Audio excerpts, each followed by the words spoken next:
Hanggang po tayo sumabay sa giyera. Mga kapatid, sa oras po na ito, inaalam ko ang bawat isa na tayo po muna ay manalangin. Welcome, no? Welcome to our powerful Sunday service. Powerful Sunday service. Amen? Tayo po muna ay manalangin. Panginoon, maraming po salamat sa oras po na ito. Pinupuri po namin at pinasasalamatan sa buhay na pinagkaloob niyo po sa amin. At sa oras na ibinigay niyo po sa aming Panginoon. O Diyos, ito'y kalooban niyo na kami ay mabuhay sa mundong ito.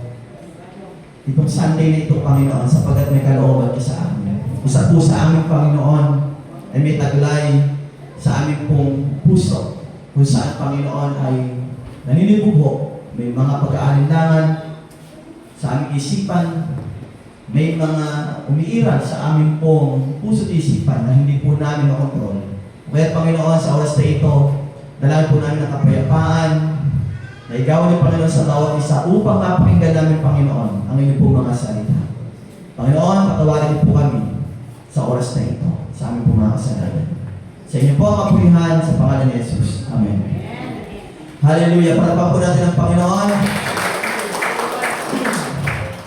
Sa pangalan po ni Jesus, tayo po ay maglingkod. Tayo po ay patuloy pa na mabuhay sa biyaya ni Jesus. At ngayon po, ang ating pong tatalakayin sa oras po na ito ay paano talunin ang blues ng buhay.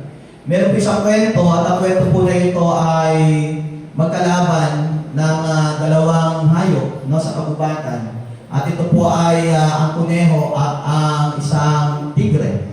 Kung saan ang tigre, ang sinasabi ng tigre, naglalaban sila eh. No, sabi ng tigre, alam mo ba, Eka, kuneho, ang kulay ng dahon. Nakita ko talaga ang kulay ng dahon. Ang kulay ng dahon? Ang kulay ng dahon ay blue. Ha? Sabi ng kuneho, ha? Paano naging blue yung dahon? Ang kulay ng dahon ay, sabi ng ni kuneho, kulay green. Nagkakamali ka, sabi ng tigre. No? Nag-aaway sila. Maling-mali ka, kuneho, ano? Ikaw, para kang Ekan, meron kang puwing sa mata. Hindi mo ba alam, Ekan, tinan mo ang gaganda ng mga dahon niya, kulay blue. Siyempre, ano na yung galit sa isa't isa, ano yung nabababag sila.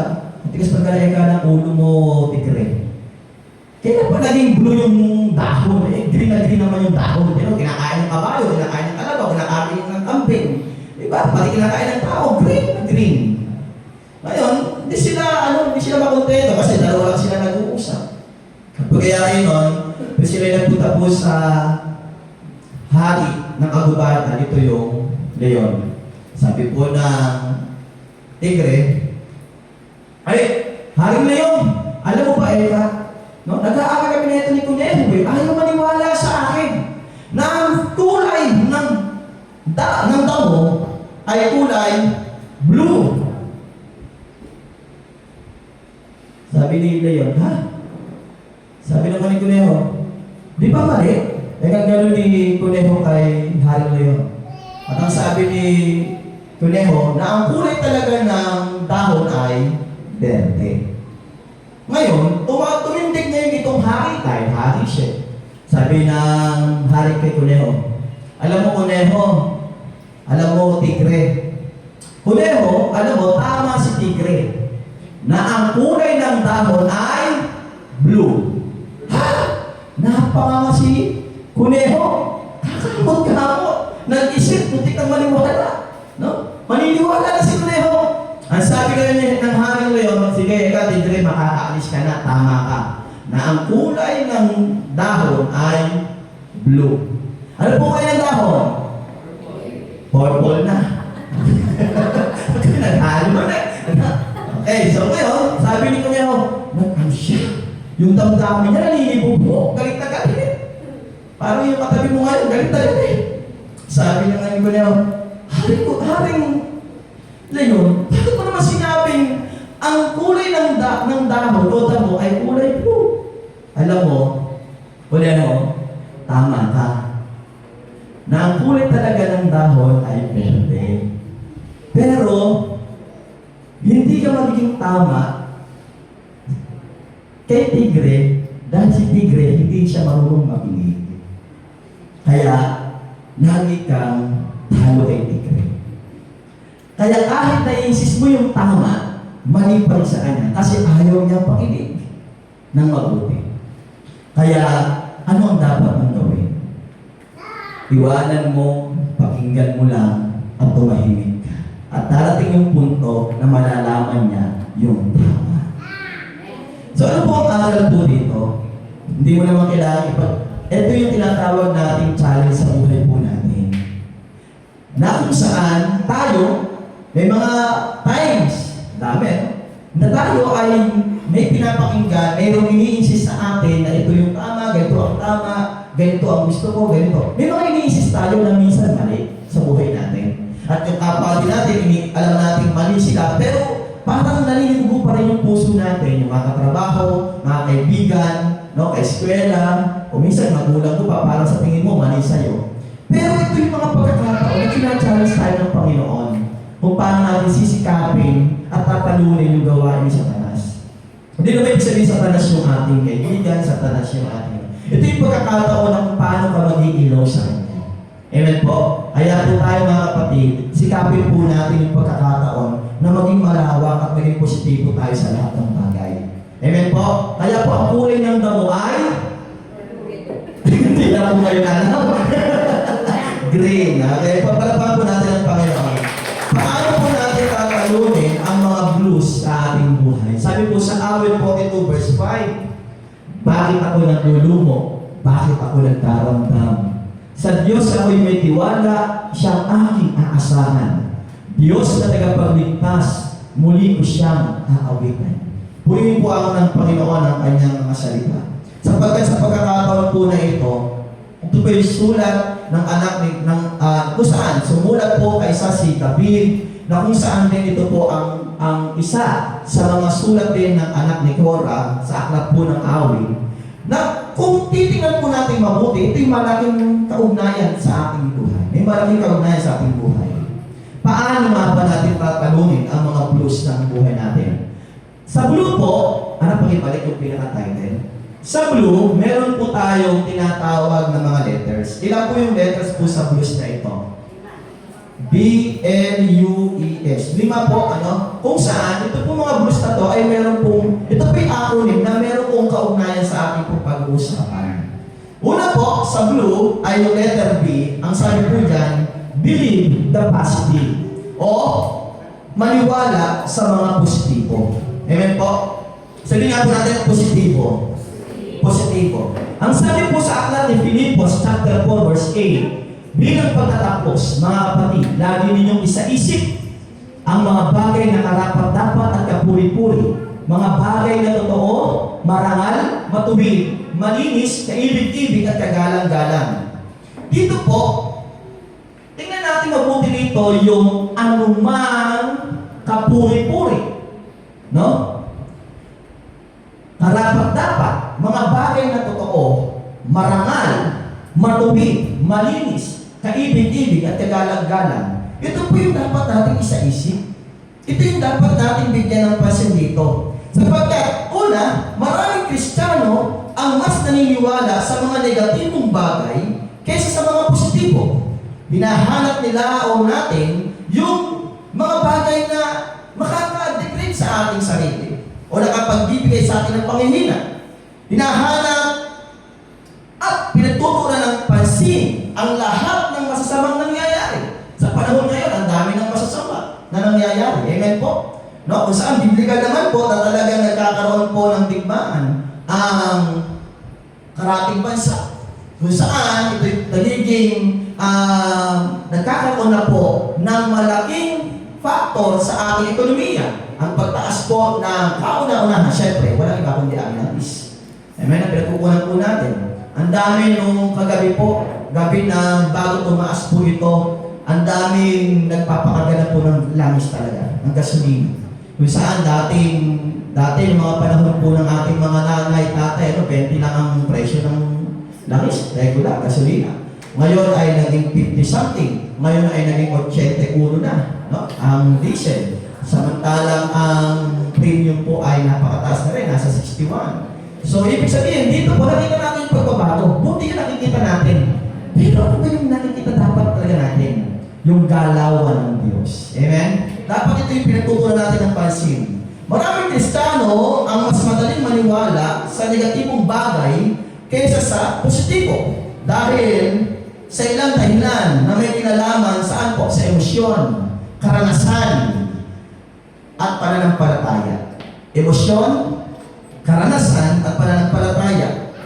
Ngayon po, dito, kung may 10 magagandang nangyari sa araw mo, pero may isang problema, ano po yung bibigyan natin ng pansin dito? Alin po dito? Yung isang problema. Tama po? Pero ang dami nangyari positibong bagay sa buhay mo. Amen? Ganito rin po sa pananampalataya. Mas madaling pag-usapan ang alin? Problema sa buhay. Tama? No? Mas madaling pag-usapan ang paghihirap. Mas madaling pag-usapan ang kasalanan ng ibang tao. Siya kasi, no? Sama-sama niya. Kung ano ginagawa niya sa akin, kung ano ginagawa sa kapitbahay, hindi terong kapitbahay. May mga pagkakataon, mas madaling pag-usapan ang mga maling nangyayari sa mundo. Amen? Mga maling nangyayari sa mundo, kabi-kabila. Kung lang ka sa social media, ang dami ng kabi-kabilang nangyayari. Lately po, no, nakapanood yung aking asawa na hinihizing yung isang kabataan. Patay. Amen? Nadami pati kanyang emosyon. No? Kaya tuloy yung parang nagtitrigger sa kanya yung takot. No? Kaya tayo, minsan, depende po sa ating desisyon yan. Kaysa ang pag-usapan natin yung mga ganung bagay, dapat na pinag-uusapan natin yung kabutihan ng Diyos. Amen? Kabutihan ng Panginoon. Tingnan niyo po, ginising tayo ng umaga. Napigyan niyo nga katabi po ninyo kung buhay pa. Buhay pa yan. Amen? Dapat pinag-usapan natin yung mga himala ng Diyos. Wow, pinagaling ako ng Diyos. Tinanggal ng Panginoon yung mga bagay na sumasakit sa akin. Yung mga gout, yung mga buto-buto na kung saan ay sumasakit sa akin. Pinagaling ako ng Panginoon. No? Binigyan ako ng trabaho. No? Tinawag ako ng boss ko. Pinurumot ako ng Panginoon. Mga himala. Dapat po pinag-usapan din natin yung mga panalangin na sinagot ng Diyos. Alam mo ba, asawa ko? No? Sinagot, isa sa pinakamalaking sinagot ng Panginoon sa buhay ko, ano, hulaan mo. Yung pangasawa. Nang bola pa, pero totoo yan. Di ba? No? Parang ikaw mga mag-asawa nito, parang, mga pinaginayata kayo sa bahay. Dapat ang mga pinag-uusapan natin, the rest, yung mga pagpapala na natanggap natin sa Panginoon. Amen? Pumarap pa nga po yung mga pinagpapala pa ng Panginoon. Hanggang ngayon, nagpapala pa ng biyaya ng Diyos. Mga kapatid, kaysa pag-usapan natin pagtaas ng kuryente, pagtaas ng gasol, pagtaas ng gasolina, pag-usapan natin yung kabutihan ng Panginoon na pinoprovide na lahat ng pangailangan natin para mabili lahat ng bagay, para magagpanan lahat ng bagay, para magagawa tayo lahat ng bagay. Because sufficient ang bigay ng Panginoon. Amen? Hindi tayo kukulangin. Hindi tayo kakukulangin ng pakailanman. Yan ang dapat mga hawakan natin salita ng Diyos. Amen? Sapagkat sabi nga sa kanyang kasulatan, hindi tayo iiwan ni papabayaan. Amen? God is my, Jehovah Jireh. Kung saan nagsusupply ng lahat ng bagay. Amen? Kung paano mo naman ikaw nakatayo ngayon sa harapan ng Panginoon, sana tindigan mo ang pagtayo mo sa Diyos. Amen? Kailangan yung pananampalataya natin matibay. Amen? Mababa ang bilihin, mapataas ang bilihin. Kung ganyan pa rin ang attitude natin. Amen? Kung ganyan pa rin ang attitude natin na hindi pa rin tayo parang laging may kulang sa ating attitude. Attitude mo nga kapatid. Amen? Walang magbabago dyan. Lagi mong dinidesisyonan. Pero kung ang attitude mo, mapataas man, mapababa man ang bilihin, nagpupuri ka sa Panginoon, mas lalo kang susunod ng Diyos. Pagkat dyan natutuwa ang Panginoon, ano man ang natatanggap natin, mga bagay sa buhay, pinagpapasalamat sa Diyos, dyan tumutuwa ang Diyos. Amen? Dahil kung ang pangalan yung tumutuwa sa mga pagpapala ng Panginoon. Amen? Mas pinakinigan pa, no? Dyan po, maraming Kristiyano ang mas naniniwala sa mga negatibong bagay kaysa mga positibo. Hinahanap nila, pinakikinggan pa. Grabe, no? Ito po, mas pinakikinggan ang masamang balita sa social media. No? Balita at usapan. Mas mabilis kumalat ang negatibo. Halimbawa, ito po, chismis. Amen? Sino po ito gusto ng chismis? Tapos pamamay. chismis, negative yan eh. No, alam mo ba? Alam niyo ba? Di ba? Pag magsasaka ka, alam mo ba? Si ganito, si ganun. Ako, alam hindi yan, di ba? So, mas gusto ba yung gano'n pinag-uusapan? Yung kritisismo, kinikritisize ka. Ano ba klase kinikritisize ka? Alam mo ba yan, yung mga kamay ng refrigerator yan. Ako na kayang bilhin yan. No? Yung mga ganyang bagay. Kinikritisize ka ayon sa inyong pamumuhay. Puro, ang pinag-uusapan, puro reklamo. Mas pinakikigyan pa yung reklamo ng kapitbahay. Puro reklamo dito, reklamo doon. Grabe, hindi na tuloy nakapahinga. At higit sa lahat, mas pinakikinggan yung mga takot sa pangyayari. Naku, bumasan naman ang gasolina. Wala na tayo pambili ng bigas. Wala na tayo pambili ng gasolina. Wala na tayo, kahit yung gulay mataas na rin. Mas pinakikinggan pa mga lahat ng bagay na nangyayari sa mundo. Kapag paulit-ulit po natin itong narinig ng mga Kristiyano, ano po na nangyayari? Unti-unting naaapektuhan ang ating pananaw. Amen? Ang ating pananaw, unang-unang naaapektuhan yan. No? Kahit naniniwala tayo sa Diyos, naaapektuhan tayo niyan. Amen? Dahil doon tayo nakatingin. Nakakalimutan ang mga pangako ng Diyos. Tatanungin ko po kayo, may natatandaan po ba tayong pangako ng Diyos sa ating buhay? Kapag nakatuon ang isip sa problema, nalilimutan po ang mga pangako ng Diyos sa Biblia. Amen po?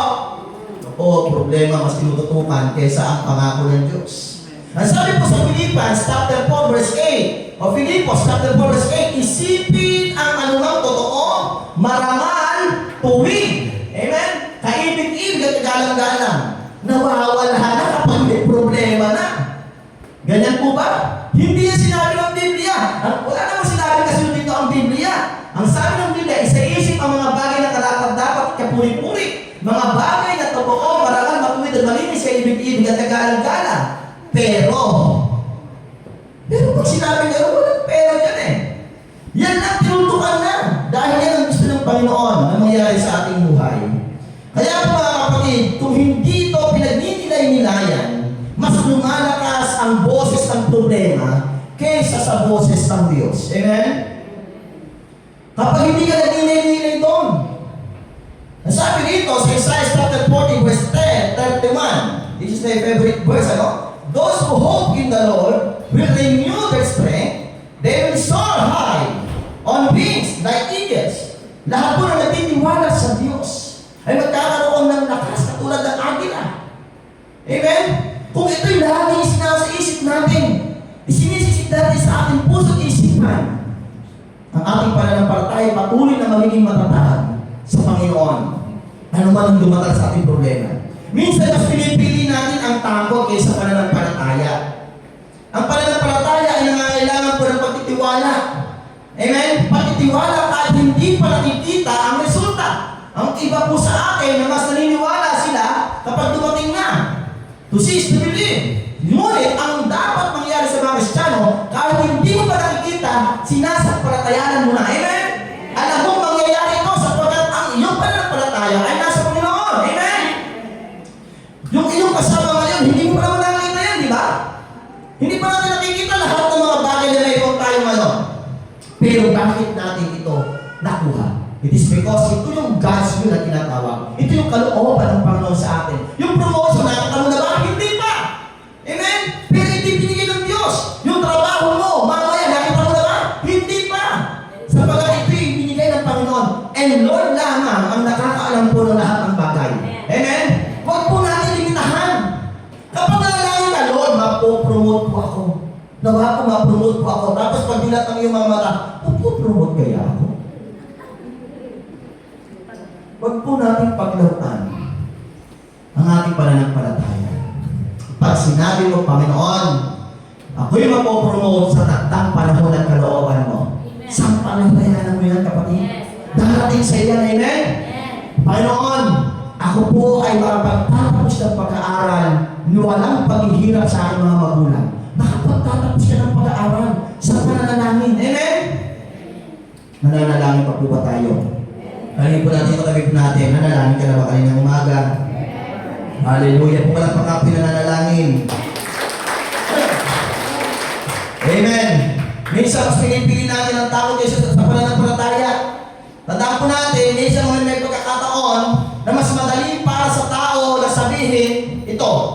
Hindi na ito magbabago. Wala nang pag-asa. Siguro ito na talaga ang mangyayari. Sino po nakapagsalita ng mga itong bagay? Hindi man po natin alalahanin, hindi man natin po aminin, pero minsan, madalas, nasasabi po natin ito. Sa ito pong paraan, nagiging mas malakas ang takot kaysa sa pananampalataya.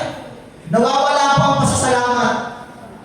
Kapag puro negatibo ang pinapansin po natin, mga kapatid, nawawala po ang ating pong pasasalamat. Nawawalan tayo ng thank you Lord, thank you Lord. Nawawala tayo ng ganyan bagay kasi puro problema eh. Amen? Kasi po niya, pagkagalit ka, nagtitake ko sa Panginoon, Lord, galit ako, thank you, ganun ba? Hindi eh. Kapag galit ka sa asawa ng lalaki, no? Gabi na umuwi, nagpapasalamat ako sa Panginoon, Lord, thank you, hindi mo siya nakuha. Ganun bagay. Diba? Kapag ka ito ay nagagalit sa asawa mo, no? Nagtitake ko sa Panginoon, Lord, thank you, nagalit ako sa asawa ko. May mga pagkakataon, kailangan inire-reverse po natin yung ating sarili sa Panginoon. Amen? Kapag nagagalit ka, magpasalamat ka sa Panginoon kasi nakakaramdam ka pa ng galit. Pero huwag naman yung sobrang galit na nakapagmumura ka na, nakapagsasalita ka ng masakit, durog na yung sinasabihan mo, kapatid. Ang tanong, umiiral pa ba sa'yo pagka-Kristiyano mo? Ang Kristiyano, lumalabas ang pag-ibig. Amen? Sabi nga po natin, pag-ibig ng pananalita. Amen? Huwag puro hinanakit. May mga pagkakataon, pinapalo, pero dapat alam natin kung paano natin palalabasan sa ating bibig yung mga kaibig-ibig na pananalita. Sabi mo, ay, nako, ganda-ganda ako sa aking asawa. Buti binuhay ka pa ng Panginoon. Lasinggero, ha? Kung saan inaabot ang gabi. Yung anak ko, gabi-gabi na lang umuwi. No? Sino po rito mga anak, gabi-gabi na lang umuwi. Gabi-gabi, alas 10 ng gabi, alas 11 ng gabi, alas 12 ng gabi, sinusundo nyo pa. Pag-pray natin, amen, magbabago. Sa halip, dapat nating pagtuunan ng mga positibong bagay, hanapin ang mabuti sa ibang tao at sa mga pangyayari. Amen po? Believe the positive. That is the number 1. Look. Okay, next po natin ay look for the purpose. Believe and tingnan po natin yung purpose. Unang Pedro chapter 5 verse 10, pagkatapos ninyo magtiis sa loob ng maikling panahon. Magtiis sa loob ng maikling panahon, ang Diyos na siya pinanggagalingan ng lahat ng pagpapala, ang siya magbibigay sa inyo ng kagalingan. Grabe. Tingnan niyo po Tingnan niyo po ito mabuti. Maikling panahon lang ang pagtitiis natin. Pero ano ginawa ng Panginoon? Siyang pinanggagalingan ng lahat ng pagpapala, ang siyang magbibigay sa inyo ng kagalingan. Kung wala pa kayo mga nakakainda ng kagalingan sa Panginoon. Hallelujah! Kung wala pa kayo mga nakakainda na tatatagan sa Panginoon. Kung wala pa kayo mayroong lakas ng loob. Hallelujah! At isang pundasyon di matitinag. Grabe! Isipin po ninyo, maikling lang yung panahon na pinitiisan natin. Pero ano po yung ating matanggap? Ito mismo. Kaya nga po lahat ng ating mga ginagawa, lahat kung bakit tayo nagigising sa mundo ito dahil may purpose ka. Amen? Dahil may purpose ka. Siya ang tumawag sa inyo upang makibahagi kayo sa kanyang walang hanggang kalwalhatian. Next, may layunin ang Diyos para sa kanyang mga tao. Sabi po rito, look for the purpose. Alam na po ba natin ang purpose natin sa mundo? Hello? Alam na po ba natin ang purpose natin sa mundo? Baka may mga pagkakataon na kung saan hindi pa po natin alam yung layunin natin sa mundo. Dapat po kilala natin kung sino ang lumikha sa atin. Upang malaman natin kung ano talaga yung kahulugan natin ng buhay natin sa mundo ito. Amen? Kaya sabi po ito, may layunin ng Diyos sa lahat ng kanyang pinahihintulutan. Yung mga problema po na tinatahak po natin sa ating buhay, pinahihintulutan po yan ng Diyos para mas lumakas yung ating pananampalataya sa Kanya. Yung ating pagkapit sa Kanya mas tumindi pa. No? Katulad po ni Pedro, na kung saan ito po ay tumapak mismo doon sa dagat-dagatan. Kung saan sa dagat, may mga alon, may malakas na paghangin. Nakasakay po sila sa bangka. No? Ang sabi ng Panginoon, nung siya nagpakita, sa gitna po ng alon, sa gitna ng po ng Panginoon, bago po magsalita siya, nakita na ni Pedro ang Panginoong Jesus. Ang sabi niya, Panginoon, may napag-alam pa nga napagkamalan pa ang multo Di ba? Pero ang sabi ni Pedro, Panginoon, papuntahin mo ako dyan. Ang sabi ng Panginoon Jesus, halika. Hindi napansin ni Pedro, ito'y dagat. Noong una, ang tibay ng kanyang pananampalataya. Grabe. Di ba? Andun yung init ng kanyang pananampalataya. Pero pagdaong ng kanyang pong paglakad, andun na yung pagkatakot. Naramdaman na niya sa kalagitnaan. Yung takot, yung hangin humahampas sa kanya, yung alon na malalaki. Nakita niya ito. Kaya po siya biglang lumubog. Ano ba sinisimbolo nito? Sa ating pagkakilala sa Panginoon, ang init-init mo nung tumanggap ka sa Diyos. Amen? Lahat ng gawain, umating sa Bible study, umating ka sa outreach, umating ka kung saan-saan. Andun yung init mo, nag-open ka ng pintuan para sa Bible study. Andun yung kagalahan mo sa Panginoon. Nasa gitna ka na. Nasa gitna ka na ng iyong pananampalataya sa Diyos, ng iyong pagkakilala sa Panginoon. Natakot ka pa, nakakita ka, no? Ng mga bagay na hindi ka nais-nais at kaaya-aya. Ayoko na sa church na yan. Ay, kasi puro ganito lang ginagawa, puro pasakit. Ayoko na dyan, puro ganito na lang. Ang nangyayari sa buhay ko. Bakit? Nandun ka na sa kalagitnaan, tinetest ka na ng Panginoon that time. Sayang, sumuko ka. Malapit ka na sana sa finish line. Pero bigla kang bumalik. Bigla ka natakot. Pero yung mga Kristiyano hindi natatakot. Kahit yan lumubog, alam nilang meron ka sa kanilang mag-aahon. Amen? Kahit yan madapa, alam nilang meron ka sa kanilang magtatayo. Amen?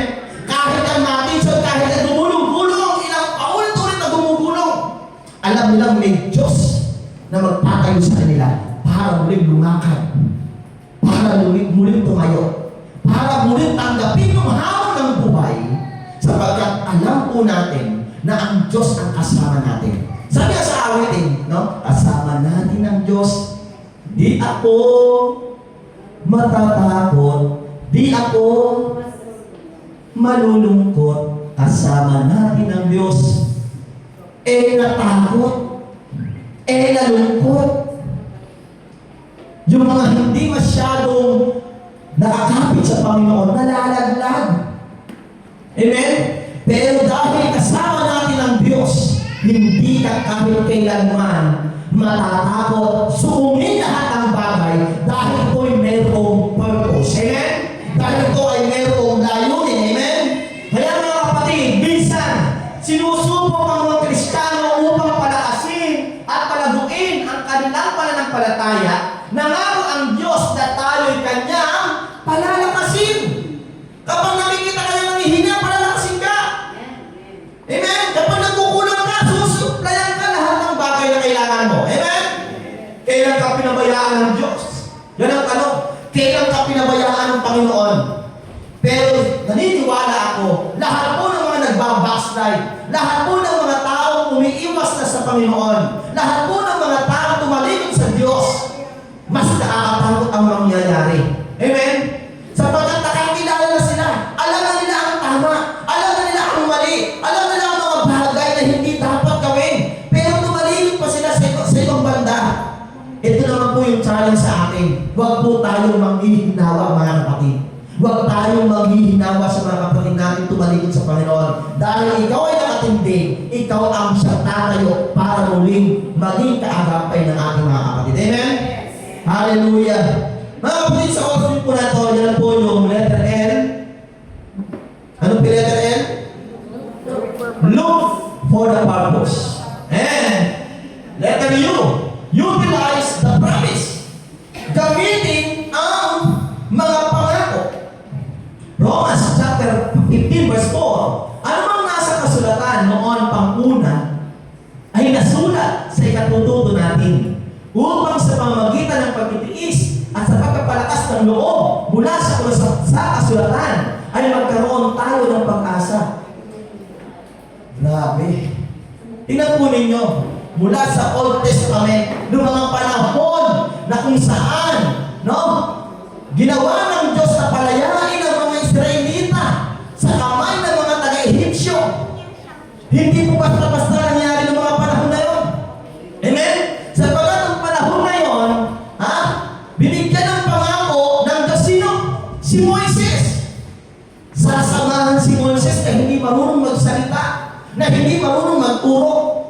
Pero ang ginawa ng ni Moises sa Panginoon, inamin niya eh. Sabihin po natin, inamin. Inamin niya yung kanyang kahinaan. Amen? Tayo po may kanya-kanya tayong kahinaan dito.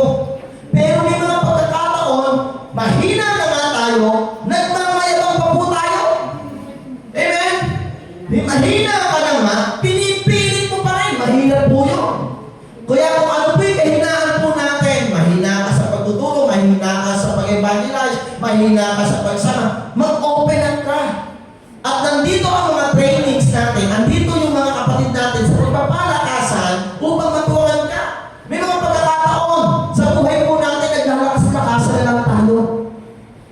Wala namang masama doon, pero may mga pagkakataon na dapat unang ginagawa po natin, isinusurrender natin sa Panginoon yung mga kahinaan natin. Amen?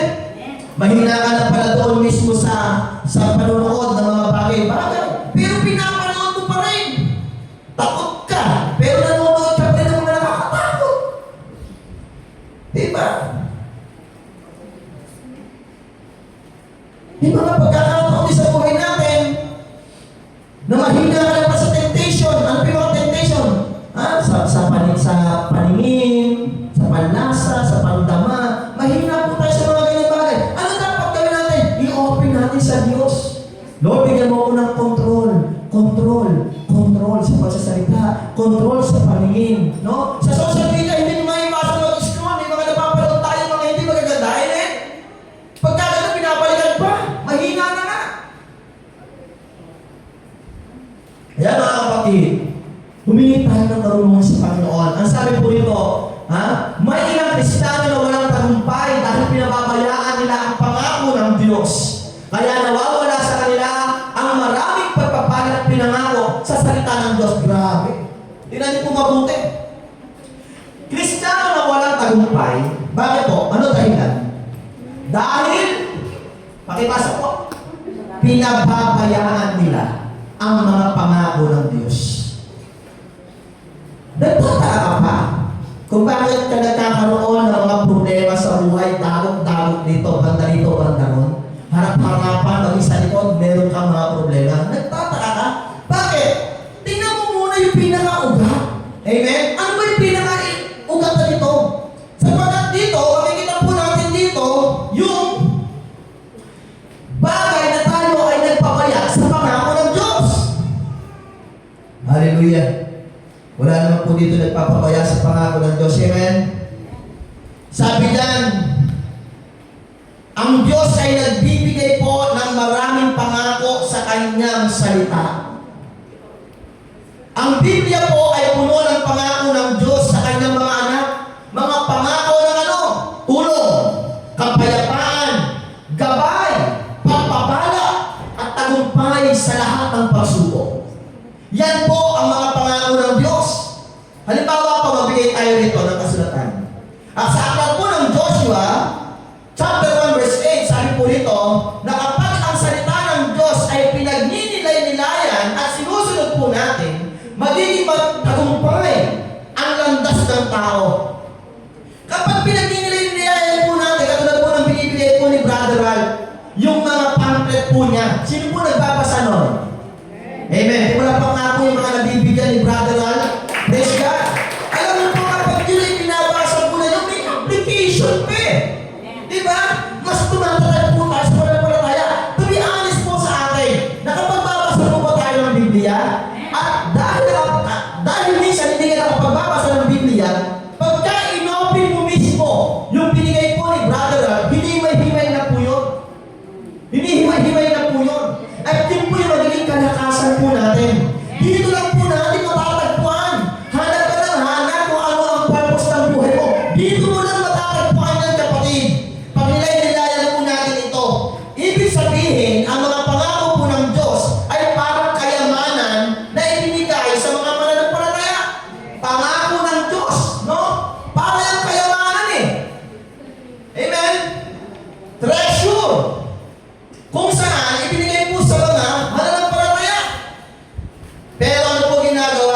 pinababayaan ng iba ang pangako ng Diyos. Yung word na pinababayaan. May ilang Kristiyano na hindi nagbabasa ng Biblia.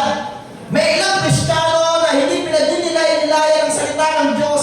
May ilang Kristiyano na hindi pinaniniwalaan ang mga pangako ng Diyos. At may ilang mga Kristiyano na hindi inaangkin ang mga ito sa panalangin. Yung inaangkin, dinideclare mo na ito'y magiging totoo. Nagdadalawang isip po tayo palagi. Kapag ganito po ang nangyari, para silang may kayamanan, ngunit hindi ginagamit. Halimbawa po, ganito yan. Binigyan po tayo ng cheque. Binigyan ka ng cheque. Pero hindi mo naman ini-encash. Hindi mo naman ito pinapalit ng pera. Ano po mangyayari? Hindi po natin mararanasan yung pakinabang nito. Amen? Meron kang cheque. Nasa ilang yung cheque. Nilaminin ko pa, hindi na mapapalit yun. Diba? Parang hindi ba wala? Abay, hindi mo mararamdaman yung cheque na yun. Kung hindi mo pinapalit, hindi mo papakinabangan. Amen? Kaya po, may pangako ang natanggap sa Panginoon. Amen? May pangako ang natanggap sa Panginoon. Kailangan niyan pinakikinabangan. Amen po? Hallelujah. Ang sabi ng Diyos, hindi kaya iwan, ipababayaan man. Kaya huwag ka dapat matakot sapagkat hindi ka pababayaan ng Diyos. Amen po? Hallelujah. Mga kapatid, nawawala ang mga pagpapala dahil hindi ito inaangkin. Dahil hindi ito inaangkin. Kapag ang Kristiyano ay hindi naniniwala sa pangako ng Diyos, kapag ang Kristiyano po ay hindi umaasa sa kanyang mga salita, kapag ang Kristiyano po ay mas pinaniniwalaan ang takot at problema, nawawala sa kanya po ang kapayapaan, lakas ng loob, pag-asa, at spiritual na tagumpay. Kaya po tayo, hindi tayo nagiging mananagumpay. Dahil po hindi natin ito inaangkin. Amen? Sabihin po natin, angkinin mo na. Inaangkin ko na ang pagpapala ng Panginoon. Hallelujah! Pagpapala ng Diyos. Grabe. Ang tagumpay ay nagagaling po sa paniniwala sa salita ng Diyos. Saan po nagagaling ang tagumpay? Sa paniniwala. Paniniwala sa salita ng Diyos. Ang tunay na tagumpay ng Kristiyano ay nangyayari kapag pinaniniwalaan niya ang mga pangako ng Diyos. Kaya nga po may mga kilala tayo mga tao na kung saan nagtatagumpay dahil paniniwalaan natin po ang salita ng Diyos. Inaangkin po natin ang ating panalangin. Kapag po nananalangin tayo, andun yung pag-angkin kaagad. Amen? Isinasabuhay niya ang salita ng Diyos. Sabi niya, mahilig mo ang iyong kapwa, gaya ng pagmamahal mo sa iyong sarili. Dapat minamahal natin ang ating kapwa. Amen po? At last po, dapat natin gamitin ang mga pangako ng Diyos sa pamamagitan ng pagbabasa nito, pag-aalala dito, at madalas na pagbanggit o pagbalik dito. Kung hindi po natin maalala, ipakat natin doon mismo sa ating pong mga dingding po ng bahay po natin. Kung saan tayo madalas, minsan nagsasalita po tayo, di ba? Lagay mo doon. Mababasa pa agad. Amen po? Para maalala po natin palagi. Next po natin. Letter E. Encourage other people. 2 Corinthians chapter 1 verse 4. Inaalin niya kami sa aming mga kapighatian upang sa pamamagitan ng kaaliwang tinanggap natin sa Kanya ay maaliw naman namin sa mga nahahapis. Ano po sinasabi dito ng Panginoon? Maraming tao ang nalulugmok sa panghihina ng loob. Amen? Sino po rito nakaramdaman ng panghihina ng loob? Inanyan po natin yung ating mga katabi. Alam niyo po, nung nabasa ko ito, gusto na sanang subukan ng tao na to. To be honest with you, gusto ko na talagang subukan ng tao na to. Kaya lang, ito po nung nabasa ko ito, maraming tao nalulugmok sa panghihina ng loob dahil hindi nila natutulungan ang mga nangangailangan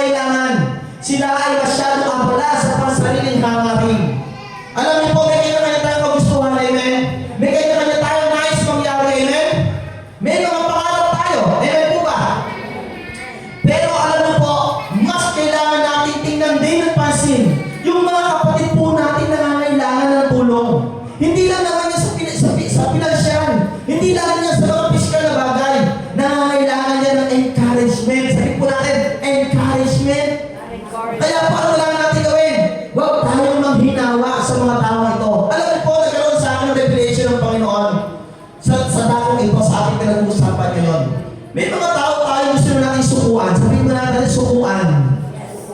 Pero bakit hindi po natin masukuan? Sapagkat ito po yung binibigay sa atin ng Panginoon sa atin ngayon. Na dapat meron tayong mga kilalang tao, naging matigas sa ulo, naging mga bagay na tayo nasaktan, tayo ay, kumbaga, natangay na yung ating pananampalataya, nasaktan talaga tayo, hindi tayo makatiis, no? Sa mga ginagawa nila, huwag po natin sukuan. Magbabago po yan. May purpose yan. Amen? I-encourage po natin yung mga tao ito. Dapat natin hikayatin ang iba sa pamagitan ng paglapit at pagtulong sa kanilang mga problema. Tingnan po natin, katabi po natin, may problema yan. No? May problema yan. Kaya ano po dapat natin gawin? Hikayatin po natin silang lumapit sa Panginoon. Huwag natin pagsamaan yung mga katigasan ng ulo, yung mga bagay na nagiging sanhi ng kanilang alibay, na ayaw na magsimba, ayaw na pumunta sa church, ayaw na ng ganito, ayaw ng ganon. Alam niyo po, gawin mo lang yung pinaka-best para sa Kanya. Diyos na ang bahala. Amen po? Kaya mga kapatid, letter S, sabi po rito, seek God's faces. Amen? Letter S na po tayo. Mga awit chapter 66 verse 2. At purihin ng Diyos na may kagalaan. Bukas na papuri sa Kanya ibigay. Awitan siya at luwalhatiin siya. Ano yung last time mo na bahagi ng buhay mo na talagang todo mong ibinigay ang pasasalamat at pupuri sa Diyos? Kailan ito nangyari? Kailan po ito naganap? Kailan ito pa mauulit ang mangyari? Kaya mga kapatid, ang sabi po ito, maraming Kristiyano ang kulang sa pagpupuri sa Panginoon. Maraming Kristiyano, ina-identify na po rito, hindi lang ilan. Maraming Kristiyano ang kulang sa pagpupuri sa Panginoon. Ang pagpupuri sa Diyos ay nagdadala ng pag-asa. Ang pagpupuri sa Diyos ay nagdadala ng pag-asa. At tumutulong na iangat tayo mula sa kawalan ng pag-asa. Kanina lamang nung tayo nag-aawitan, nung tayo po nagpupuri sa Panginoon, ang dami mong daladalayan sa Diyos. Pero nung inawit mo yung kanta ng papuri sa Panginoon, gumagaan yung ating pakiramdam. Sa bawat lyrics, no? Bawat liriko ng awitin, nagdadala ng pag-asa, ng kagalakan. Kaya dito, kapag umaawit mo tayo sa Panginoon, ituto mo na. Ibigay yung best mo. Sinabi ng mga awit, ngunit ako'y patuloy na aasa at lalo pang magpupuri sa iyo. Nung si Pablo po, o si Paul, ay nakakulong. Ano po ang nangyari nung tayo ngayon? Hindi siya tumakas. Ano po nangyari? Umawit lang siya ng umawit. Kumanta lang siya ng kumanta ng papuri sa Panginoon. At nawasak mismo yung piso ngayon. Nawasak mismo yung kulungan. At sila po ay nakawalan ng Panginoon doon mismo sa kulungan na yun. Tayo, nakakulong tayo ngayon, mga kapatid. Hindi ko man alam kung sino man po dito ngayon, pero meron tayong mga kasama sa oras na ito, nakakulong mismo sa kapighatian, sa kalungkutan, no? Nakakulong sa iba't ibang mga antas, level ng problema. Hindi ko po alam ito, pero naniniwala po ako, katulad po ni Pablo, nung siya po'y umaawit ng papuri, umaawit ng pasasalamat, makakalaya po siya. Kaya pag umawit ka ng papuri, umawit ka ng pasasalamat sa Panginoon, magbibigay ng pag-asa at lilipain ng Diyos yung mismong kulungan na yan upang ikay makalaya at matama mo ang pagpapala ng Panginoon. Amen? Hallelujah! Isa po sa hamon po natin ngayon, kung ikaw ay dumaraon ngayon sa blues ng buhay mo, sa blues ng kalungkutan, problema, o panghihina ng loob. Hallelujah! Inaayaan ka po ng Diyos na magtiwala sa Kanya. Huwag kang manatili sa kalungkutan. Simulan mong gawin po ang blues sa iyong buhay. Ituon ang isip sa mabuti. Hanapin ang layunin ng Diyos. Panghawakan ang Kanyang mga pangako. Hikayatin ang iba. At higit sa lahat, magpuri po tayo sa Panginoon. Tayo po tumayo at manalangin, mga kapatid. Hallelujah! Praise God. Ikaw ba ngayon ay nakakulong sa iyong